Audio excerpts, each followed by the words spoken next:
And in other news, Secretary Jewell also updated the island's business stakeholders this afternoon at a conference. PNC's Rosel Romanes has more in this report. U.S. Secretary of the Interior Sally Jewell addressed the island's business leaders at a special conference this afternoon about what they can expect. So we need to work together, and that's what we're here for today, to find creative solutions, to listen to many of you in the room. And I just want to reassure you that we appreciate your work. We want to be your partners to strengthen and improve the quality of life for the people of Guam, and to recognize your importance to the United States of America. Jewell says Guam has served as a great partner for over 100 years and is a critical hub for strengthening the presence in the Asia-Pacific region. In fact, she gives an update on the military buildup. There's no doubt that this military buildup will bring great opportunities to Guam, expected to generate, you know the numbers better than I am sure, $8.7 billion over 10 years in economic contributions. And as Chamber of Commerce and the business community of Guam, we will work with you to make sure that your businesses thrive.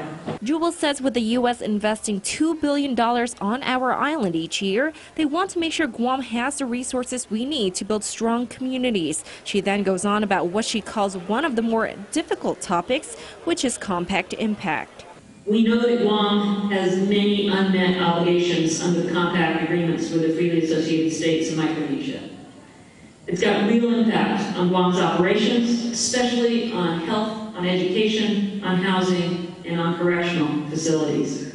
Jewell says the U.S. provides Guam about $17 million a year in compact impact aid funding, but that's far below what Guam is incurring as a result of migration under the compact, and that's not likely to get better in a time of a changing climate and in a time of economic refugees as well. Jewell says she wants to work together with Guam to get more funding and come up with a federal approach to keep these issues on the radar. She says Interior Assistant Secretary for Insular Areas Esther Kiaina is working with the White House to establish a federal interagency working group on compact impact aid. What is most important is just keeping these issues on the radar.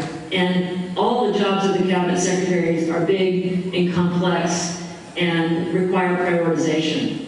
But unless we have a steady voice, which we have with SIPINA, and we will have with this interagency group, it's too easy for it to drop off the radar, and it's too easy for things to occur that have an unintended consequence on places like Guam. Jewell also announced that they will be establishing one-stop centers in Hawaii and Guam. It's hard to navigate your way through the federal government. It's hard to figure out where to go and what services might be available.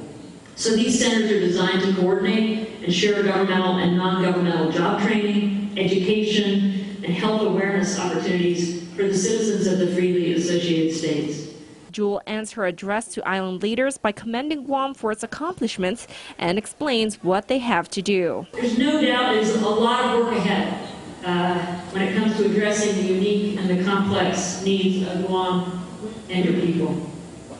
We want to make sure that the military buildup works for your island.